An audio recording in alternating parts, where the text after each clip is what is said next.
Blog Talk Radio. Paranormal Review Radio.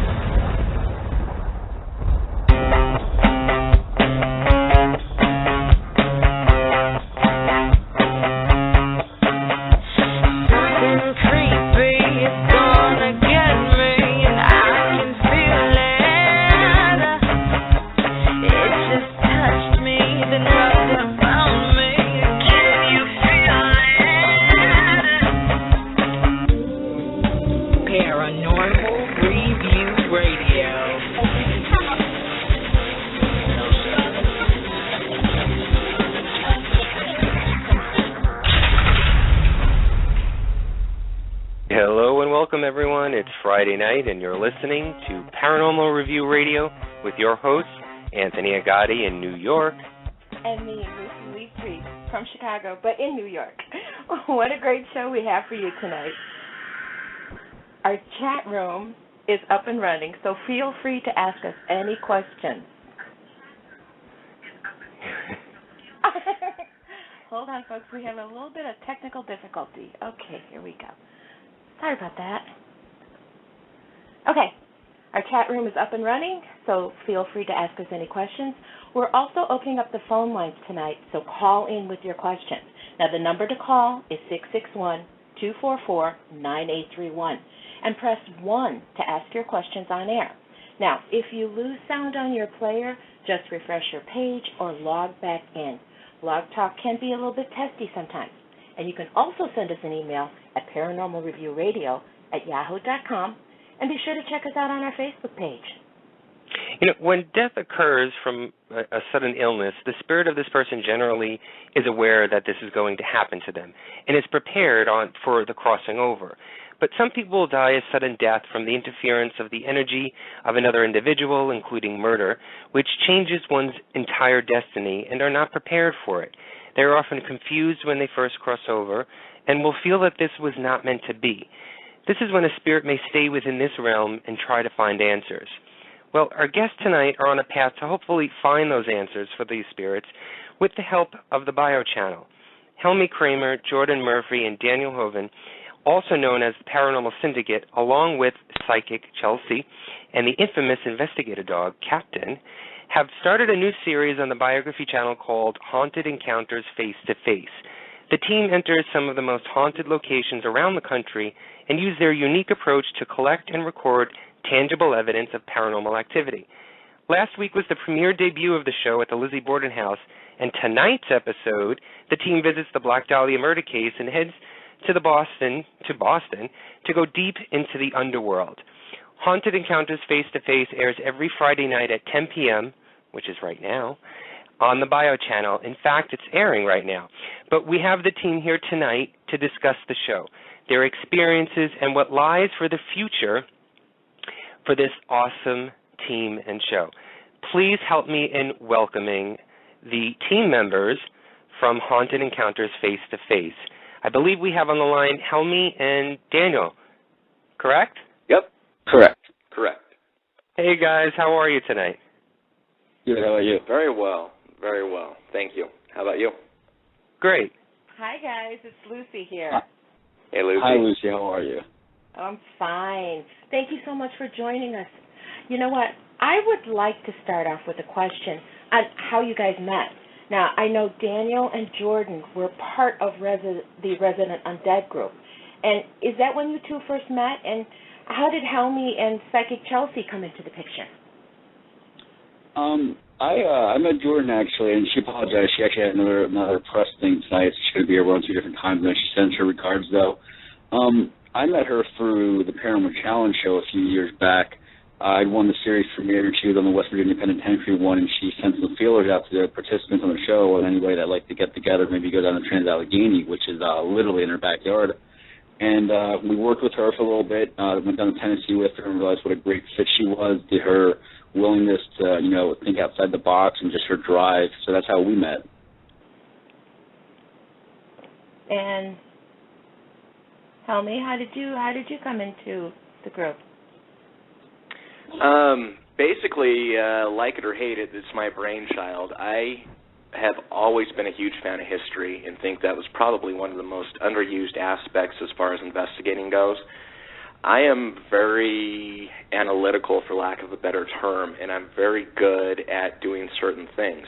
I needed to find a way to incorporate history because, I mean, you know, let's be real here. Inevitably, what you go out for when you go out in the field is to document things, to get evidence to support hauntings or to disprove that a place is haunted at all.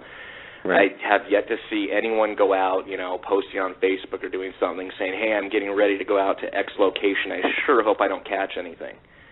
And so the whole thing, the reality of it is, how can I become more effective? How can I get more people around me, and what can we do to get the best result? It's not easy sometimes to get into some locations and, you know, to get in there and really maximize it. And if there is something going on there, how do we get, you know, we all believe on the team that spirits are people that have been alive, that were human, and have passed on, and as you mentioned is in the lead-in, you know, have reasons for sticking around. How do we engage them to choose to communicate with us? It's free will. How do we have them want to interact with us? The historical aspect is what I thought was missing, and I like to interact with a lot of forward-thinking people in the paranormal community, and I'd had my eye obviously on them. And at first, I didn't know what I was looking at. I knew it was interesting and all, but as I was paying more attention, that was the missing part. And I reached out, and we agreed that, you know, we really should work together in some capacity.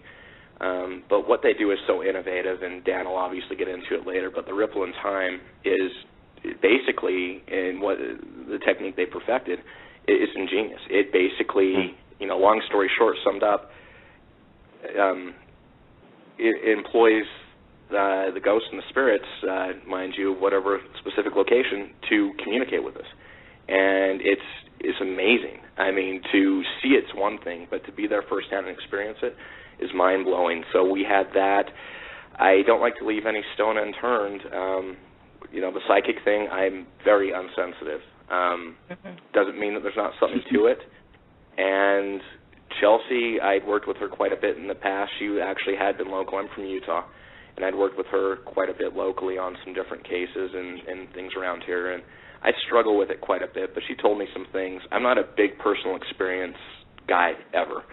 Usually if something happens, I keep it to myself. She was telling me about some things that may not have been that might have had a bigger meaning, and there was some spirit interaction, but I just dismissed it, and a bunch of other things. And so to put all these pieces together, and obviously the dog stuff, which we can cover later, which I'm very proud of, basically to form the most potentially effective team that I could possibly put together. And long story short, a production company, Ping Pong Productions, who is kind of the go-to as far as I'm concerned. They do some incredible programming as far as all the paranormal stuff, chasing UFOs, finding Bigfoot, Destination Truth. Really like what they saw with us, inevitably the network, and we have this opportunity to put it out there in front of them, you know, the public, which is just humbling isn't even a sufficient term, but something to that effect. Well, you know what? As Anthony mentioned before, the first episode aired last week, and actually right now, the Bio Channel is airing the second episode on the Dahlia murders and Boston's underworld. So how has the reaction been so far to you guys and the show? I think the one word that sums it up, and this is something I think that we would describe ourselves in general, it's different. It's very different. You don't see a lot of shows that kind of try to, I would say, have a methodical pace to their investigations.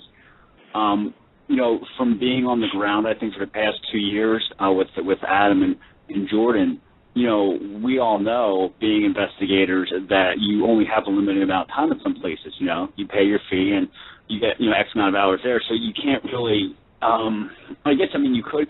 We started out just kind of, you know, roaming around looking for EVPs, asking questions, but we wanted to really kind of stimulate the past and the speaking, if you could put it.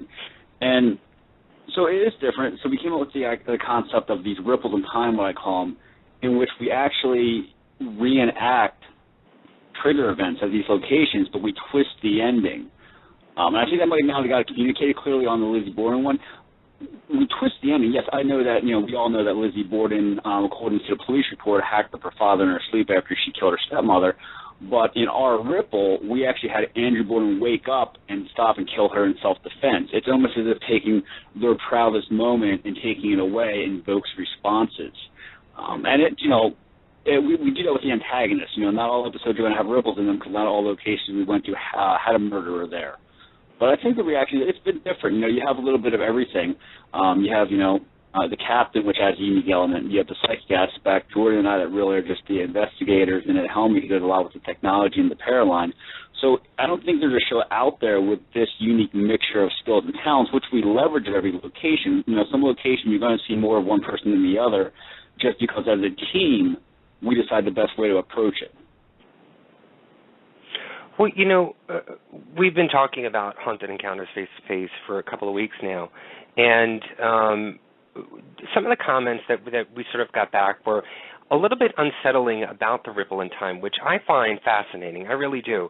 I think it is very unique in the approach to paranormal. But I think what some people get from it, or I guess maybe some aspects of it, and I think it may have been done in the Lizzie Borden episode, was the fact of reenacting murders. And the feeling that may conjure up doesn't sort of, I guess, settle well with, I don't know if it's viewers or if it's other paranormal investigators. Do you find that doing those aspects of murders, or I guess the bad things, the bad history, may have some sort of bad reactions to people?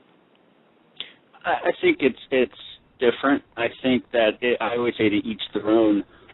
Some groups prefer to go into a basement and yell at spirits as if they're animals.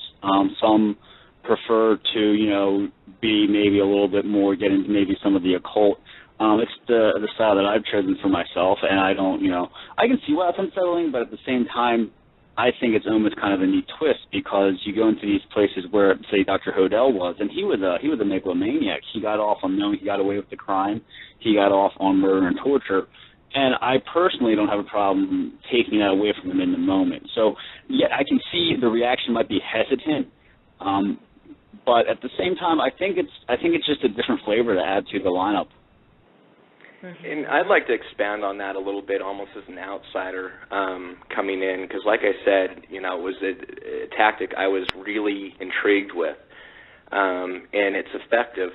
The whole thing is it's different, and what's different in everything we do, or I shouldn't say everything, but a majority of what we do is different and it's effective. But I don't know how, realistically, to go in, and we do the ripples of as Dan mentioned, and he said something to me the other day that was, he kind of reiterated, we're not glorifying the murder aspect of it. We're not glorifying the negative part. For example, if I was Andrew Borden and someone did the reenactment right there, it would get a response from me in a positive way, because I was killed by my daughter, and I'm still hanging out there. I'm still upset by it. It's going to get the response. But, how is that different to reenact it or to go in and ask the questions? It's the same thing, It's kind of a double standard that I see. Like I said, a lot of the responses that I've seen have been very positive. A couple times I'll get someone will send me a link, LOL, and there's some kind of a little negative thing. But the interesting aspect of it is it's people that don't seem to like anything. But people that can recognize the fact that it's effective, and we're not doing things, we're not just running around out of control. This is a very controlled atmosphere. It's not scripted. We're not actors, obviously, by any means. Someone attacks my acting skills, which I'm flattered by. I've never. If I had to make a living off my acting skills, I'd be in a gutter somewhere. We'd all be in trouble. But the whole thing is the funny thing is a lot of this was unsolicited. When I was talking to Dan about it and picking his brain, as I do a lot of people all over the world, and some of these things they're doing, I see something that's neat, I ask questions and all, and he said something that really struck me, because it was something I was going to suggest to him, and he beat me to the punch. He said, we really put ourselves into the characters. We really believe that our lives are in danger, or try and hang on to this rage or whatever. These are, sociopaths or people that are seriously deranged. Try and connect into that. because I do, Dan, I believe, does, and a lot of other people that I've talked to believe that there is a telepathic quality to spirit communication. You tap into that, you believe in that aspect. I've had questions answered in EVP that I hadn't asked. I mean, I really think, if they can do all these things, walk through walls, transport themselves, I mean, the standard laws that we're held to by our physical bodies don't seem to apply to them. Why can't they understand what we're thinking? And by putting yourself in those roles and really believing and having conviction, how it translates isn't really the thing. Again, we're not trying to get an Emmy for our acting skills, but to get into that, and it is effective. And again, I think it might, change is scary, but it's a little bit of a double standard. Going into a location and asking the questions or actually reenacting it, I think there's not as much of a division as a lot of people might think, even though it's different. But I ask you the question, how is it really different to go in and really ask tough questions, and interrogate the dead versus doing a reenactment, which, again, doesn't glorify. It actually throws sand in the face of the actual event where the person who was the victim now is no longer the victim. I think you said it perfectly, and I think this approach, the ripple in time, actually makes it a little bit more personal and more intimate to the other side, to the spirit world. When you walk into a location and you just start blasting questions, if I was the spirit, I'd stand there and say, "I'm not talking to you. Who the heck are you?" But if I'm the spirit and I'm seeing something reenacted, I may feel a closer connection to it and may want to get more involved, and hence possibly communicate or show myself. I think it's just a fabulous approach, and I give you guys credit for doing it. It's such a simple process, but it's so effective. And we saw it last week, and we're a little distracted right now because we actually have your show on the TV as we're doing this. So, but what I want to get locked in my office. I am sequestered. It's painful for me, but I will. Oh God! But what I wanted to ask you, because we talked about Captain before, and I hear he's sort of upstaging you all. I hear he's got a Twitter page. Whose idea was it to bring a canine investigator on, and have you all adapted to working with the dog at a location? Is it sort of different, or is it nothing new? Well, I can address it initially. As far as the learning curve to dealing with a canine investigator, I think Dan would be the best suited to field that question. But I'll try not to gush too much. But I spent my entire life fascinated with the paranormal and growing up and training dogs. Those are my two things. Pretty good at both of them. And at one point, a couple of years ago now, and I'm always thinking about weird things that could be applicable to paranormal. I kind of go outside the box, and I'm always, reaching out to people in other fields that, entomologists, geologists, biologists, that aren't tainted, that don't have an opinion. I ask them a simple question: can this be affected by a radio frequency or ultra low frequency? Little things like that could actually contribute something different to the field instead of me reading what everyone else is coming up with, to maybe see if I can come up with something that's unique. I had an epiphany one day because I do a whole bunch in the dog community here, dog sports. I've got a lot of friends that do a whole lot of different things.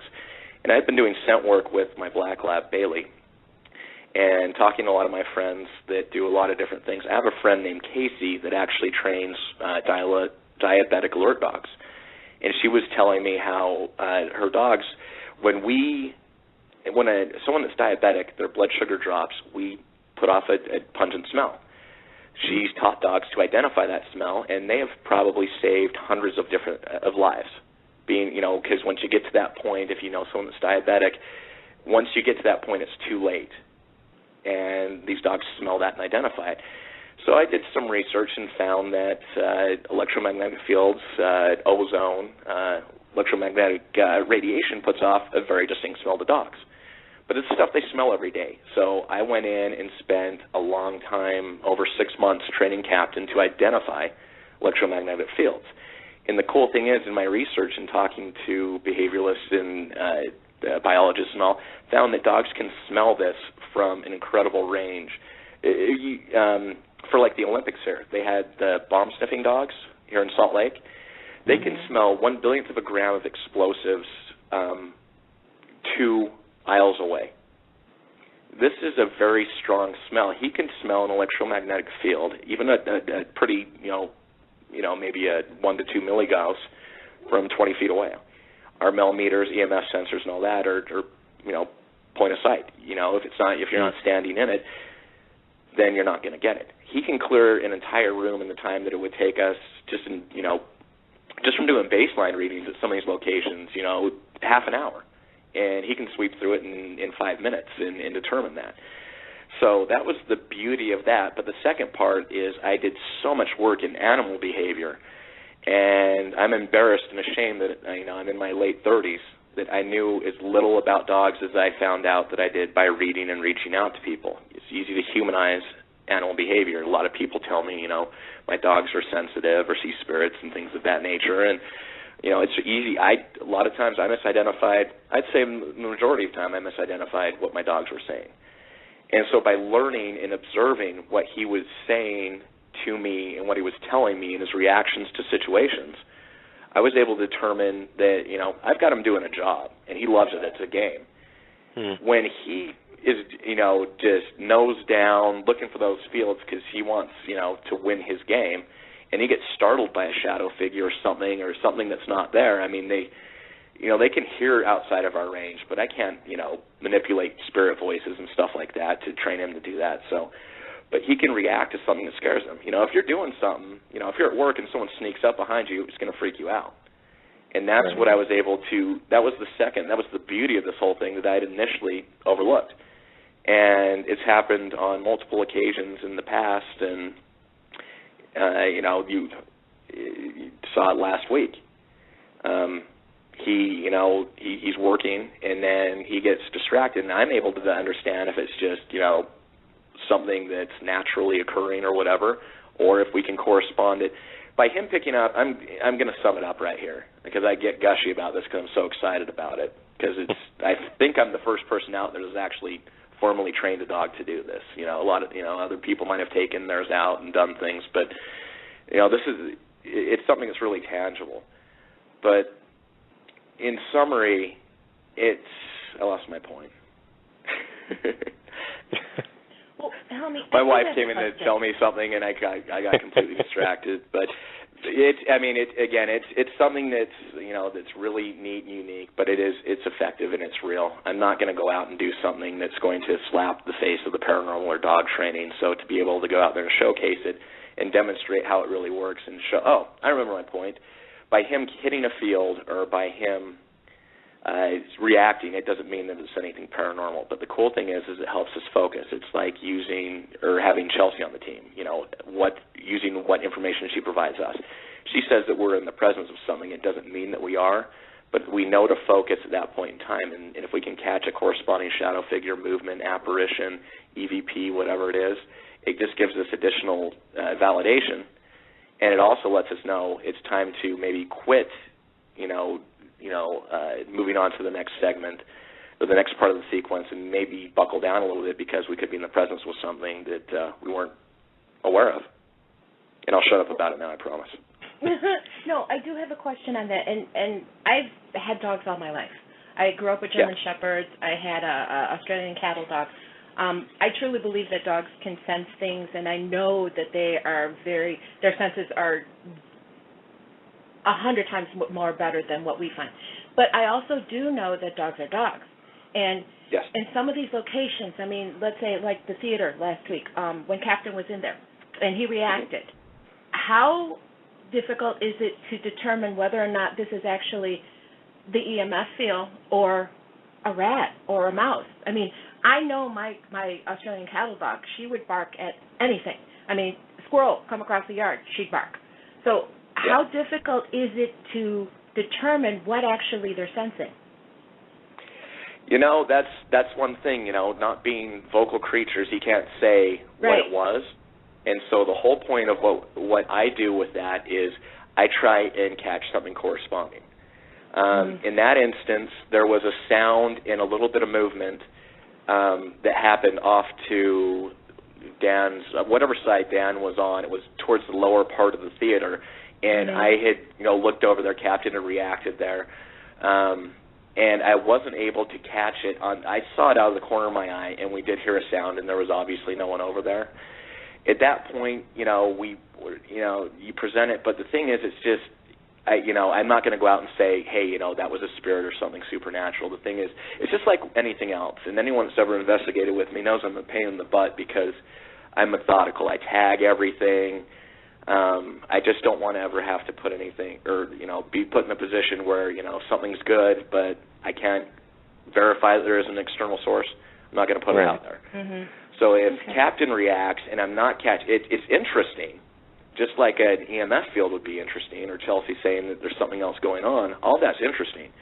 But if, I can't definitively say that there's something going on if we don't catch a corresponding piece of evidence, if we don't catch the shadow figure on film, or we don't catch an EVP at the time, or something that goes hand in hand with that. So his reaction on his own is just like anyone saying, oh my gosh, the EMF meter spiked to a 6 milligauss and there's no electricity in this building. I mean, it's interesting, but it's not definitive. So that's the thing. I absolutely love the idea. I really do.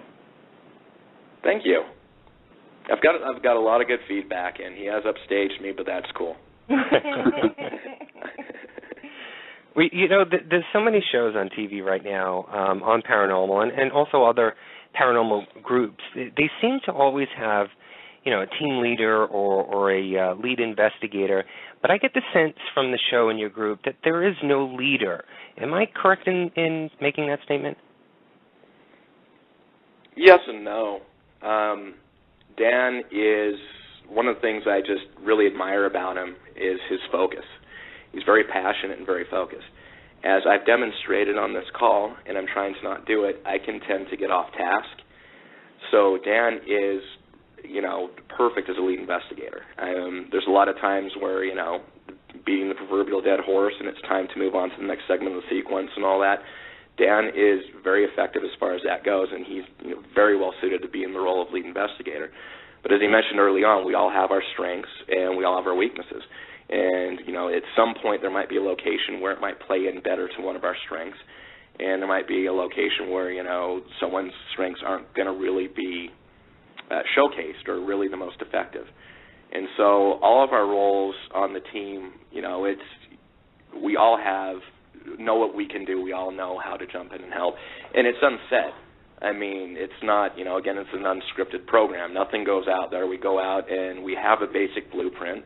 We adjust on the fly. But Dan is very good, very focused, and knowledgeable at all the tools that we have at our disposal. So we've got him in that role. Jordan's phenomenal with research and really good as far as the ideas with the ripples and all that. And she has some really forward-thinking stuff that I can't comprehend. She's into the energy theory, string theories, alternate universes. And if I thought about it for more than 10 minutes, my brain would explode. I have more stuff that I can wrap my head around. And then Chelsea, she's got this whole thing that, we can't understand, and, she's, this gift, and she's able to point things out, and that's what she does. So we all bring different things to the team. But I'll let Dan tell you now that I'm just, they just let me hang out. Is that true, Dan? I think, no, Helmey brought up a good point. We're all very differently skilled, which I do like about the group. Helmey is, other than doing what he's done with the captain and being a solid investigator, he brings knowledge of technology, not only what would work but what wouldn't. His grasp on, I remember one time I asked him, how do you know all this stuff? He goes, I watch a lot of reality TV and then read about it and see if it's real or not. So he knows so much about the technical aspects of what we're doing. With going into TV, I know Jordan and I filmed from the first time. My first investigation was we filmed them as if we were filming a webisode, which I was with Resident Undead. So I was used to that. I was used to the cameras. I was used to having to be concise and quick, and that's the strength I bring. I'm a communications major, so that's my role, where I can coordinate and make sure everybody's, I think, on task. I don't have to do that. We split the teams half the time because we're all competent people. We're good at what we do, and we work well with each other. So we have the luxury at a location to split up, 2 and 2, 1 and 3, whatever we have to do. It's a luxury. I think that we're also skilled at what we do. Well, you know what? I would like to ask about the ripple in time. and I have noticed that you have used trigger objects, but are you afraid of going to a location and not getting any evidence? Yes and no. I would say no, because honestly, if you go to a location and don't get any evidence, it kind of validates when you do get evidence. That's the thing. I know there was one location I went to that a lot of people spoke about. When I went there, it wasn't active, but that doesn't mean it's not haunted. It just means it wasn't active that night. Now, the luxury that we have for this show is that we have this, smorgasbord. We have the Pandora recorders. We have Chelsea. We have the Captain. We have Helmey and the Paraline. So our odds are increased. You're never going to go into a casino being 100% odds on your side, but I think that, our techniques are so different that we're able to, stimulate that response. So, I'm always afraid of not getting anything, but at the same time, we're not pressured to. I remember our producer even said, if you guys don't get anything, it's okay. It just means that the next location might be that much better. I know that the history of location is important when you conduct the ripple in time method, but sometimes I think you change, or you may change the history while conducting the ripple. Why is that? Oh, well, that's the end of the ripple. I remember I love quantum leap and the butterfly effect, two of my favorite things in the world. Yeah. And it's when I was in fifth grade, okay? When I was in fifth grade, I hit a home run. I'm a horrible athlete. I have no hand-eye coordination. And if somebody went back to that moment and reenacted myself in that moment, I was really excited about that, but took that away from me, I would want to set the record straight. It would be like if somebody came up and mispronounced your last name, you would correct them. That's the key, though. You would correct them. So it's trying to invoke that response to purposely misstating something that they're proud of. Well, you know what, Dan, you mentioned that you've got experience in front of the camera. So, Helmey, I'd like to ask you, how is it working with a production crew at these locations? Do you find it more difficult, or has it helped you in any way?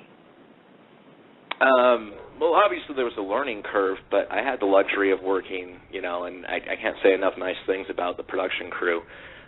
Ping Pong they're true professionals, and, the caliber of shows that they put out there, they get it.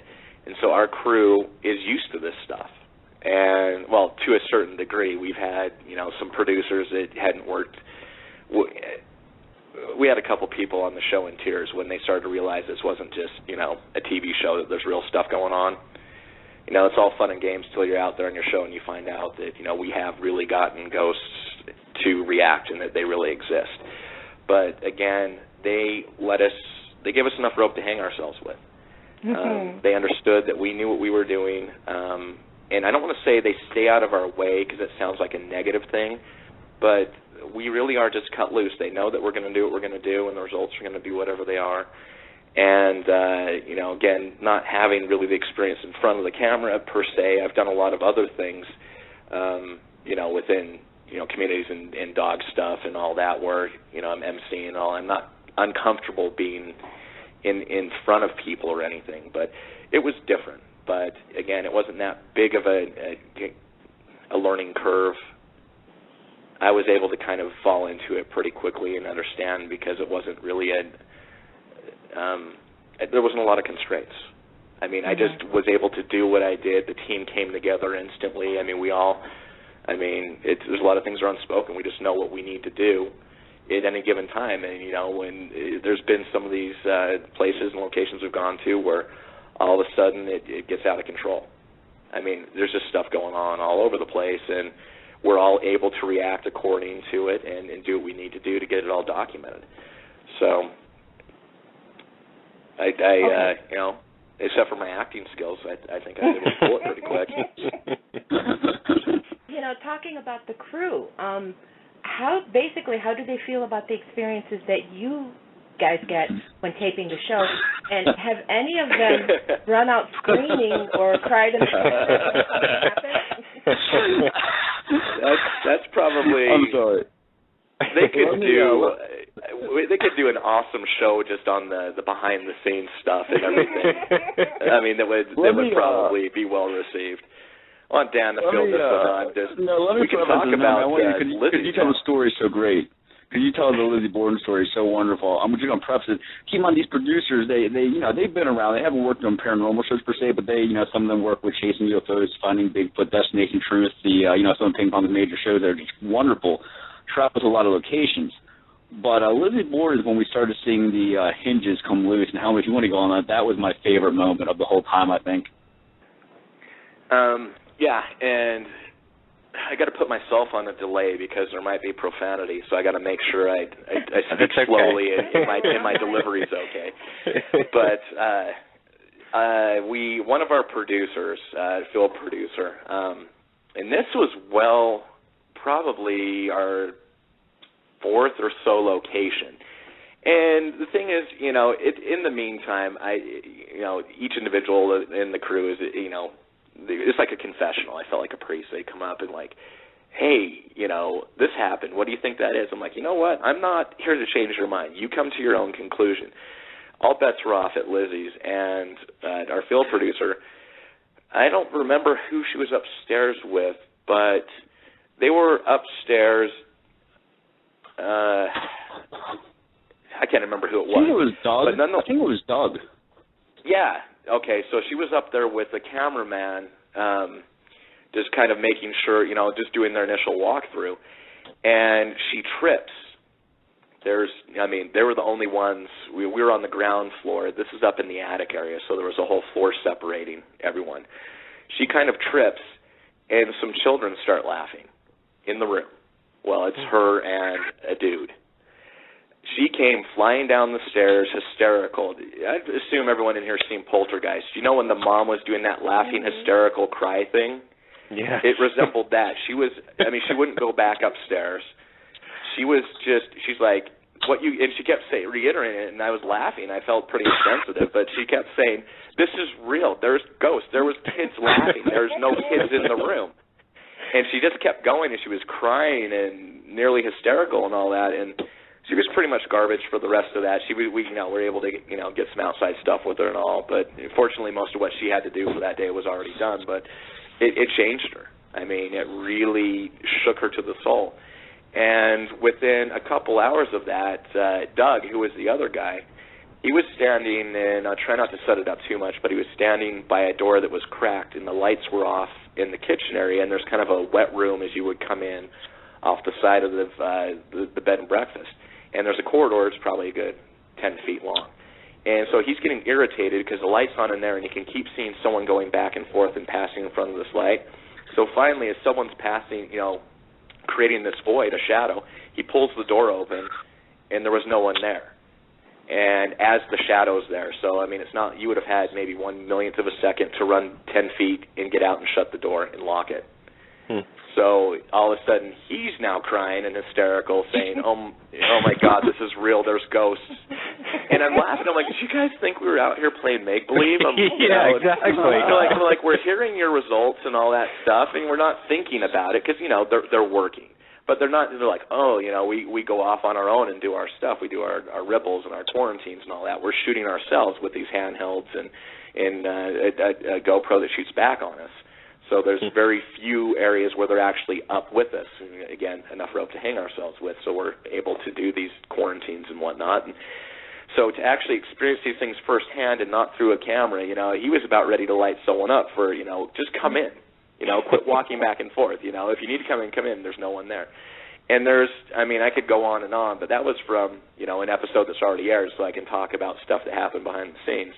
But again, like I said, every person on our crew, confessional, came up to me, just, glossed-eyed over, just beside themselves. This stuff's real.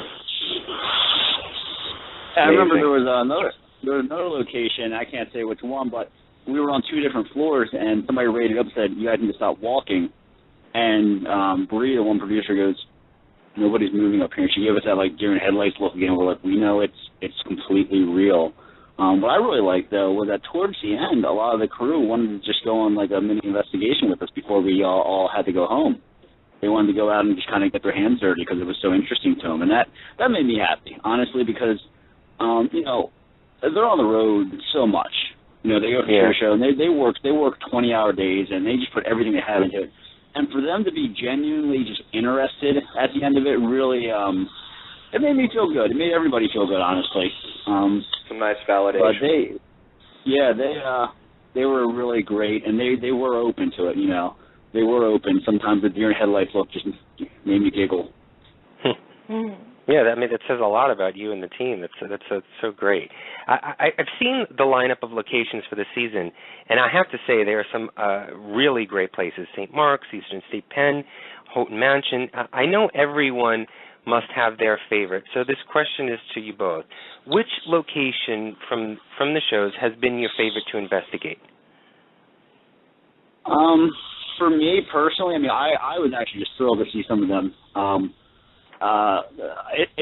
It's a tie, one for just my experience and one for sentimental reasons.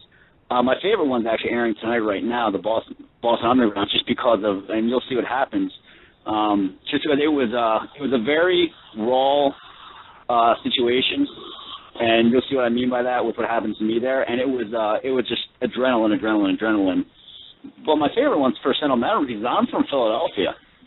And I never got to go to Eastern State because I actually moved out towards the western part of Pennsylvania when I got into the paranormal. And I always wanted to go there. And at the ad show tonight, you know, we focused on the tuberculosis outbreak because Jordan uncovered this huge epidemic that kind of gets lost behind the Al Capone story that we really wanted to focus on because that was tied to Eastern State. That was huge in its history, its evolution from a isolation prison to an open air one. Huge. It had tremendous effects on it. And, you know, just to be able to go home, catch up with some friends, you know, see my mom, and just to be able to go to Philadelphia, and it meant a lot to me to go home for that. And a lot of my friends were on set as extras, so it was a homecoming for me. I got really, really just kind of happy because I had originally left my job in Philadelphia to pursue this crazy dream, as my manager called it, to investigate the past. Right. Helmey? I wish I got to go first. Because he took my answer. I'm really excited about the locations, as you mentioned, that we went to because a good portion of them were the first people that had the opportunity. And the cool thing was to take the history and to have to really dig in and find what some of the reports were, but to go in with a fresh perspective and into a place where there's no preconceived notions and things of that nature. The history was, you know, obviously there's things that when, you know, Lizzie Borden and all that is very well documented. But to be able to dig into this stuff firsthand and get your hands really dirty and you get some history, real history, and not get caught up in the urban legends and myths and reports of, you know, there's no reports of, you know, the resident ghost at the Black Dahlia murder house. I mean, because it's not been investigated. Right. So to go in with a fresh slate and be able to come up with our own conclusions and not have to look past certain things was phenomenal. So that being said, the underground tunnels is unlike anything I've ever done. It's just, I mean, it's the ultimate in isolation. It blew me away. I mean, we're 100 feet down and we're surrounded by earth in every direction. And these tunnels that haven't been used, that have just been collecting dust for the past, you know, 60, 70 years, and you know, with the tragedy that happened in the late 1800s, it had gone down there. So that was really a surreal experience, and it's really nice. I like to do a lot of things as far as, and I'm not going to go too far into it, but I really take stock of the surroundings. Again, I don't like the potential for bad evidence. So, I mean, you know, be it following, you know, the possible meteorological or geographical or whatever things, you know, moon phases and all that stuff, looking for anomalies in the house, like garden-level windows and basements by a road. I mean, that's, you know, you're going to get shadow figures, and they're not legit. This place is a dream come true as far as that goes. You're isolated. Anything that happens down there, I mean, we didn't even see any signs of urban rodents, anything like that, animals, transients. I mean, this thing's so isolated and cut off. I mean, it was like time had stood still. So that was a dream come true because, I mean, I don't have to, like, you know, immediately I don't like the word debunk because I think that takes, you know, something paranormal is something that can't be explained naturally. By saying debunking something, it means you're immediately assuming something's paranormal and you're going backwards. The first thing when something happens, I like to try and figure out if there's a natural explanation. if you're in a room and there's no one there and someone throws something at you and you're 3 feet away from it and the structure's fine, I mean, you can quickly do your checkdowns and be like, that was interesting. So that was really nice to not have to really, worry about that aspect. And again, it was such a different, unique location. I've been to some crazy places, but nothing like that. And in Eastern State, that place scared the crap out of me. I went in, with all my bravado, being a tough guy and all that. I'm like, I get, startled, but I'm like, I don't get scared. Block 12 of Eastern State, ate my lunch. That place was awesome. That really, everyone remembers their first times going out where everything is scary and all that. I mean, it brought me right back to that. When I went back up in my backpack, I was disappointed I didn't have a change of shorts. I mean, that place was really cool. So, you know what? Anthony won't bring this up, but I will. He's actually in the upcoming episode on Eastern State Penitentiary. So, can you just give us a hint of anything that happened in particular, or something that we might expect from watching this episode? Awesomeness. That's about it. Because we don't want to give anything away, but it's on next week, I believe, and you do not want to miss it. I can't tip our hat at anything, but trust me, it's not one of those things. If you don't have bio and you go and you upgrade your package to get it to watch this episode and you don't like it, I'll pay you back. It was. You sure you want to announce that? Well, yeah, this is Dan speaking right now, so I'm made of money, so you go ahead and write that down. But it's seriously, it's one you don't. The places we went to were phenomenal, but we just had a really good time there and had some great results, and you're definitely going to want to check this one out. So, and with your experiences, which I'm familiar with, sir, you will definitely not be disappointed. Great. Can't wait. You'll like it. Well, we've been there twice, so we both can't wait to see this. But you know what? With more and more of the shows coming out, and a few that have been around for years now, what makes Haunted Encounters different from all the rest? What can we expect from this show that we won't find on any of the other shows? I think the formula, when we go into a location, we want to sequence certain parts of our plan. We like to go full sequence at every location that we're at.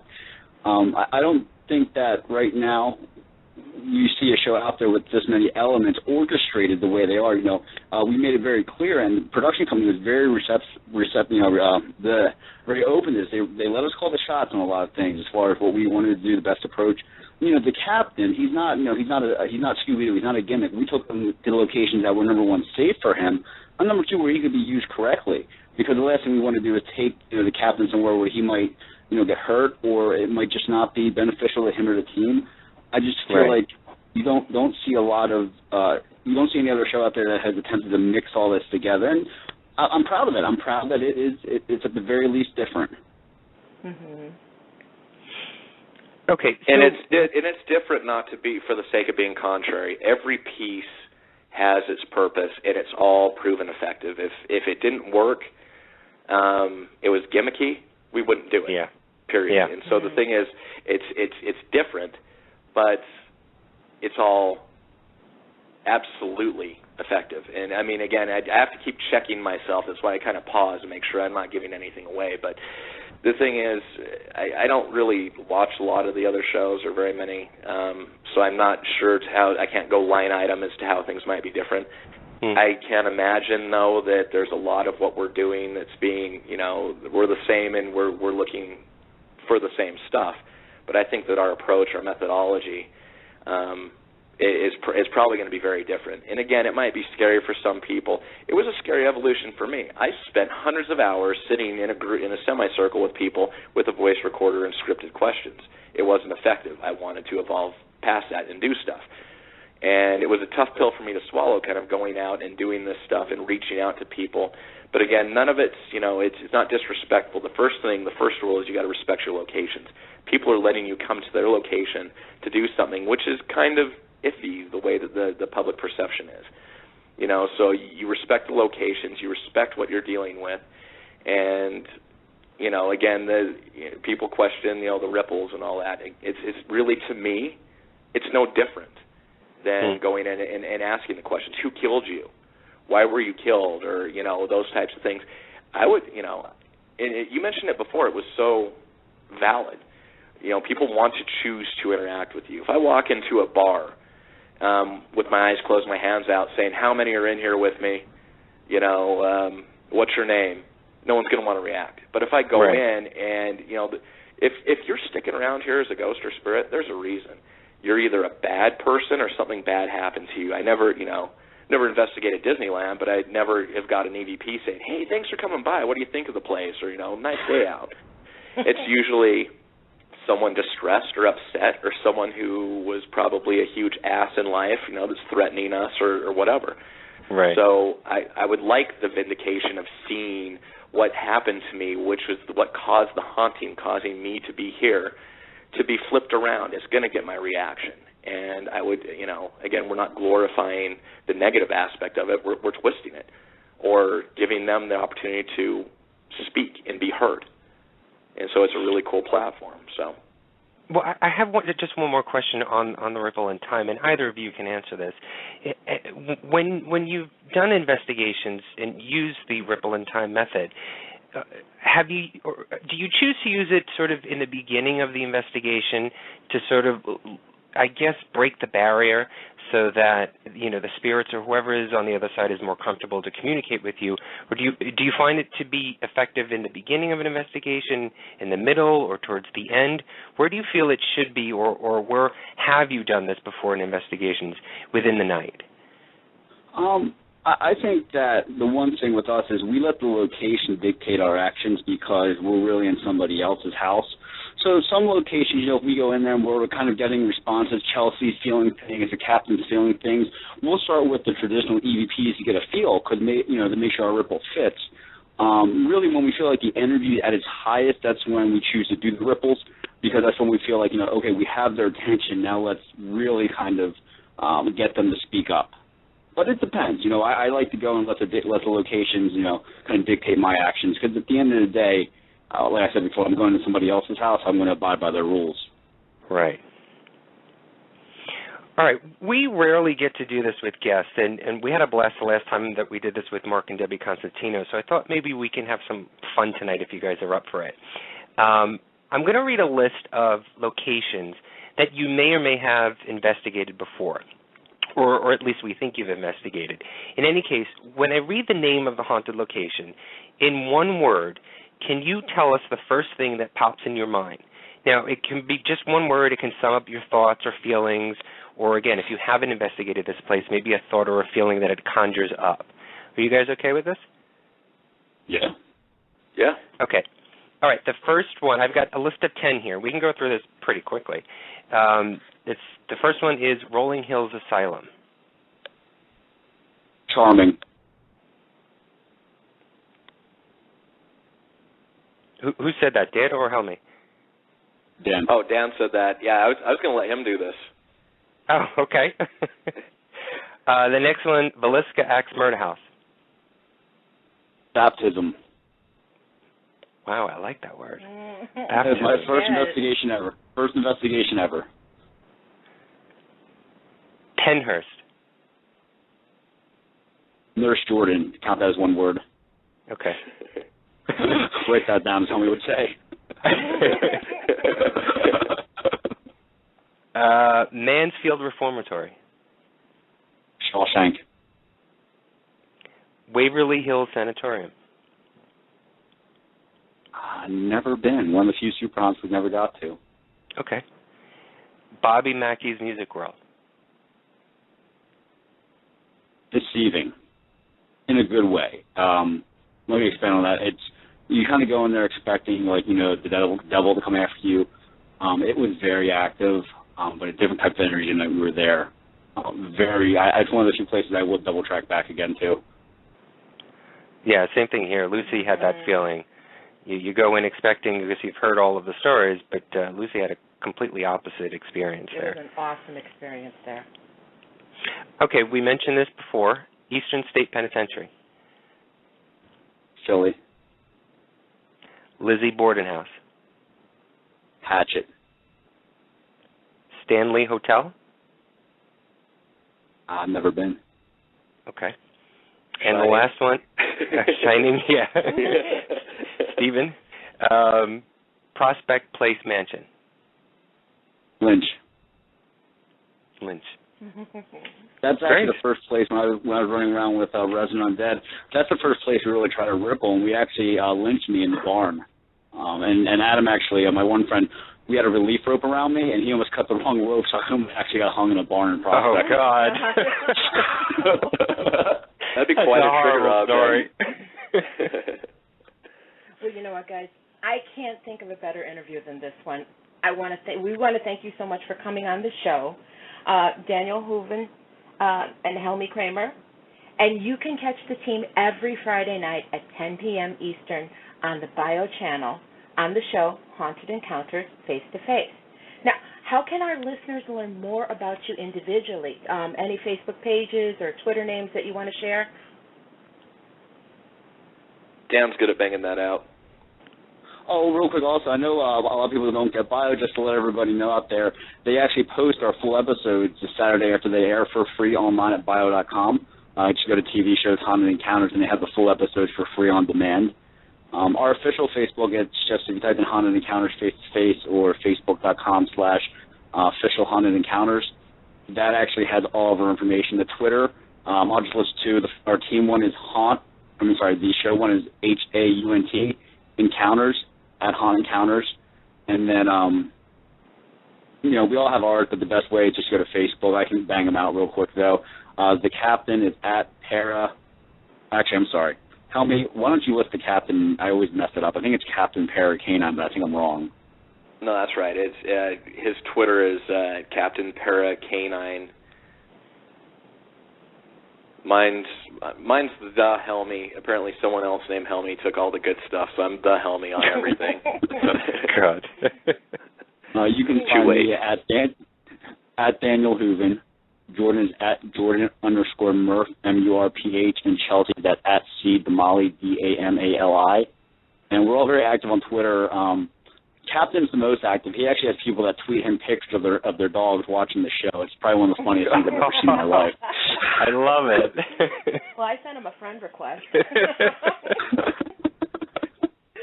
Oh, that's great. You know what, guys? Thank you again. We wish you the best of luck with the show and everything you do. Have a wonderful weekend, guys, and thank you. Thank you very much. Fun. Thanks for coming on. Have a great weekend. It's our pleasure. Thanks for having us. All righty, take care. All right, you too. Bye. Great show. I like this. I like this interview. I like him. I think, to me, for some reason, again, we've talked to, and we've been around ghost hunter folks. We've been around ghost adventure guys. We've been around a lot of these folks that you see on TV, and we've talked to them, and every single one of them is down to earth. Mm-hmm. Everyone has their own personalities. Everybody is great in the field that you pretty much see on television. And I think the same with Haunted Encounters. I think that they are a great group of guys and gals that seem to put, and this is in my opinion, seem to put everything that you can think of to utilize within the paranormal field into this show. They completely do the history, the past witnesses, they obviously do the paranormal investigation itself, but then they also bring within that Psychic Chelsea, the canine, they've got the Ripple in Time. They just seem to have a sort of a complete, I don't even know the words to say. It's an evolution. It's an evolution of everything that has been out there, and they kind of like tied it all together in their own personal package. And not gimmicky, like he was talking before. Not gimmicky at all. I think it just all works perfectly together, just meshes really well. And I think Dan is great, and Helmey and Jordan and Chelsea and Captain the dog. I think they're all great, and I think they all work together. And that's why I asked the question that it seemed to me as though that there was no lead investigator or a lead person, because they all seem to shine. They all seem to bring their talents together to the group. And where I've noticed it's pronounced more so in other shows or in other groups, where you can obviously tell who's the leader. If there is a lead, you're told who the leader exactly, or you're told who the leader is. And so there may be the leader, which they consider Dan to be within Paranormal Syndicate in Haunted Encounters, but what comes across is not that at all. I think, to me, that's what a great leader is. He doesn't. You let your team shine. You don't let yourself shine. And I think that's what Dan does perfectly well. If that is his role, he does it really well, and he lets everybody else bring out their talents to bring it forward to make the team complete. They're a team. Exactly. They're a real team. It's not one person leading the rest. They are truly a team. And I think this show, some of the comments that we saw that were kind of like negative and didn't like it, I don't think they really gave the show a chance, or they didn't see the show. I think you really have to watch the show. You have to watch the interaction. You have to watch the reactions, the evidence that they get. It works. For me, it works personally, and I enjoy watching it, and I love Captain. Of course you love Captain. You navigate to the dogs always, all the time. Yes, I do. But yeah, like you were saying, we have, we've talked to a bunch of different people, and a lot of mixed comments, and I think there were a lot of mixed comments even on Haunted Encounters face-to-face Facebook page, that there were a lot of mixed reactions to the show, and some folks, some people can be really harsh in their comments, but you know what, that's the paranormal field, and everybody thinks that they all know the best way to investigate, which is fine, but and I've said this before, and I've said it in comments about other television shows that I've watched, I always give things the benefit of the doubt, at least the first 2 or 3 episodes, I give it that chance to hopefully live up to the expectations that you yourself put upon it, because everybody's, views are different when they see a television show, obviously.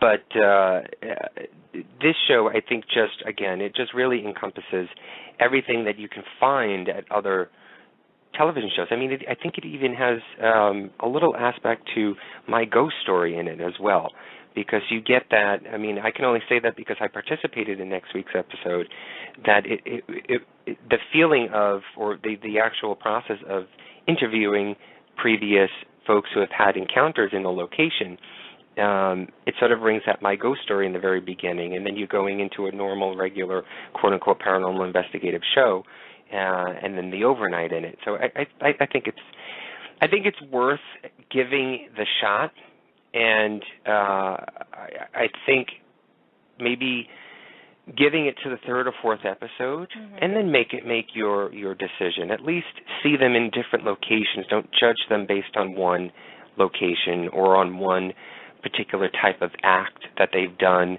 either being within the Ripple in Time method that they use or in their normal way that they investigate. I just, give them a shot and to check out the other locations that they've got going on, especially tonight at the Dolly murder case and the Boston Underworld, and next week at Eastern State Penn.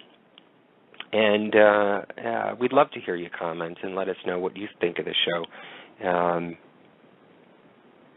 I think that's it that I have. Well, I just want to say, as far as investigations go, there's no textbook. Okay? Right. There's no plan that everybody has to follow. And because someone else is choosing a different way to investigate, you have to give it a chance. Before you come out and say, this is disrespectful, whatever, give it a chance. See what happens. I know everybody's got different views on it, and some views are stronger than others, but I really think that this works. And for me to watch it, I enjoyed it. I really did. But you know what? I just want to quickly talk about your experience, if you don't mind. You had the opportunity to film a short segment for Haunted Encounters, and this was at Eastern State. So this was the experience where Luci and I first met. I don't even know what year it was. 2010? 2010. 2010. This was at the first location that Luci and I met doing an investigation or walking through the area, basically. But I don't want to give anything away. I want people to sort of watch it next week. But as Helmey was talking about, Cell Block 12 is at Eastern State Penitentiary. Cell Block 12 is an amazing area of that location. Even just the walk up to Cell Block 12, those stairs walking up, is pretty eerie and creepy and just sort of almost sets the tone for it. But we've been to a bunch of different prisons, and to me, I don't know why, this one felt a little bit different. You know, we've been to, Mansfield. Mansfield is huge. It's humongous. It's huge, and it's crazy active. It is. This is active, but this is different. Yeah, the cells are not as vast as Mansfield is, because you've got the open three levels in Mansfield Reformatory. Eastern State has these sections, or these, I guess, elongated halls that run off the center. What is it called? The conundrum? I can't remember that center area. Rotunda. That's it. The rotunda, and then they've got these branches, the long hallways that branch off of it. So it's a little bit more of an intimate prison, for lack of a better word, if you want to put intimate and prison in one sentence. But it's a little bit more intimate, meaning that you are closer, more enclosed in the space, and your eye doesn't dart around a lot like it does in Mansfield because of the hugeness of that space. So you're able to focus a lot more. And when I was in that location in 2010, the experience that I had was pretty amazing, and it was the first time ever that I had seen anything like this in all of my paranormal investigative history or anything like that. And it was so definitive, and you'll see in next week's episode how definitive it was, that it couldn't be of anything else. And I'll probably just leave it at that. I mean, I've mentioned this experience on a previous show a while back, so you may have to go hunt. If you really want to know the story before next week, you can go hunting back and look at the archives. But I guess I don't know. I want to leave everybody to watch it next week and experience it. The weird thing, though, about doing this show, and as Helmey was mentioning it too, he's not going to win an Academy Award for acting. I had to do a little reenactment of this, and to me, it's pitiful. I agree with Helmey 100%. I'm not going to win anything. It's probably almost laughable, and I'm going to cringe while watching it. But I had to actually reenact the experience itself. So that was kind of weird to do that. And some of the feelings came back, I remember, while I was filming it, of what I had experienced. It was kind of different. It's kind of weird, but I'll leave it at that. I can't wait to see it. Yeah. I know our fans can't wait to see it. Sure. Yeah. They're dying to see it. They probably won't remember it all next week.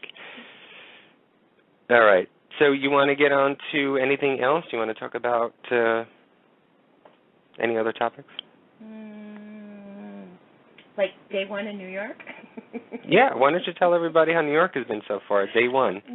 Okay. In case you don't know, I'm in New York City. I'm sitting across from Anthony. This place is amazing. Oh, my God. I am such a tourist. He took me we went to Manhattan today, and I've never heard so many car horns in my life. I used to think Chicago was just like big and bad. No. This is big and bad. This is awesome.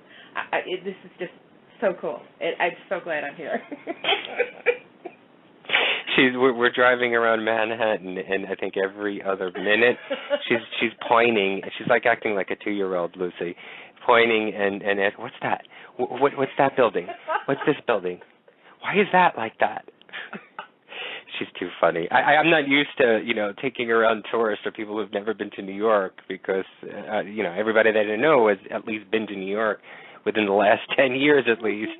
Lucy, it's been a while for you that you've been here. Yeah. Has it been different? Is it completely different than you remember from a while back? Yes. Yes? Yes. Yeah. It's I don't know, I think I'm more aware of it since we've been traveling. I see different places. And right. It's the first time that I've traveled and we're not ghost hunting. That's so true. So this is different. So, now today I can get to be a tourist. Instead of looking for paranormal activity, I can say, what's that? And it's true, and I told him, you're going to get sick of me saying this in the next 2 days, 3 days, but it's like everything's like, well, what's that? What's that? And actually, we drove past the Scientology place today. That was freaky because the screens are actually outside, and you can actually hear the thing spewing, and it's like, oh my God.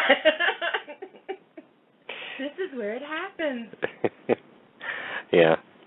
So we're gonna. We're not gonna go ghost hunt, paranormal investigating this weekend, but I'll bring you to some, pretty famous haunted locations. Like I'm going to take Lucy to just to check out the Amityville Horror House, just to say that she's been there at least, and maybe just take a picture of it, which I think it's up for sale as of right now. So who knows? Maybe we can actually get in. We'll pose as buyers and we'll see if we can get in.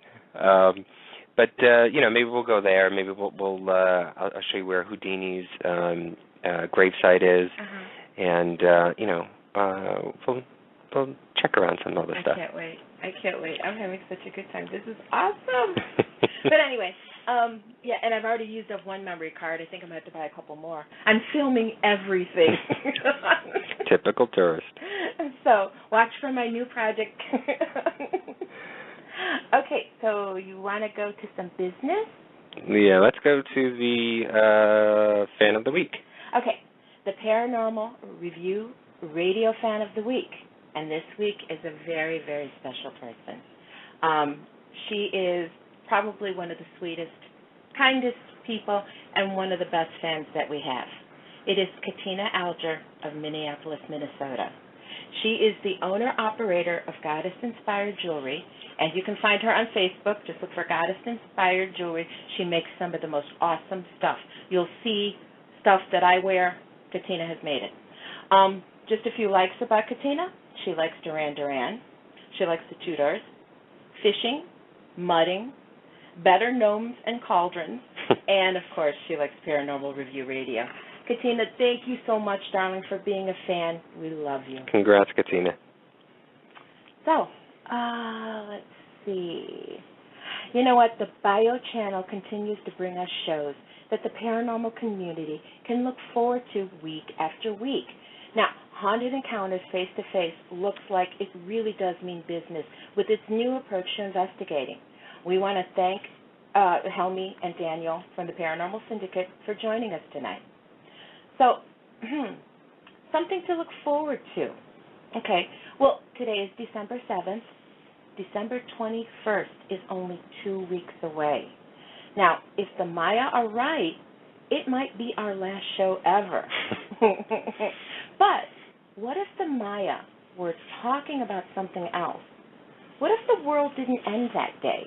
What if Mother Earth had something else in mind for us? Would you be ready? What if civilization ended as we know it? What if we had an economic collapse or a nuclear incident? What about another superstorm like Sandy? All kinds of things could happen, and not just on December 21st. Would you be able to survive? Have you even thought about it? Well, our guest next Friday has. In fact, he's written a book called Survival and Emergency Preparedness Skills, Mental, Physical, and Spiritual Readiness for Uncertain Times. Jay Blevins and his wife Holly have been featured on National Geographic's hit series Doomsday Preppers. We'll talk to this couple who has taken precautions for the future and see what advice they have for us. So get your MREs ready, brush up on your close combat skills, and get that fire going for next week. You know what, guys, thank you so much for listening. You know what? We have the best fans on the planet. Anthony, thank you so much for a wonderful first day in New York City. I am so ready for day 2. So, until next week, dear friends, have a paranormal week, and good night. Good night, everybody. Paranormal Review Radio.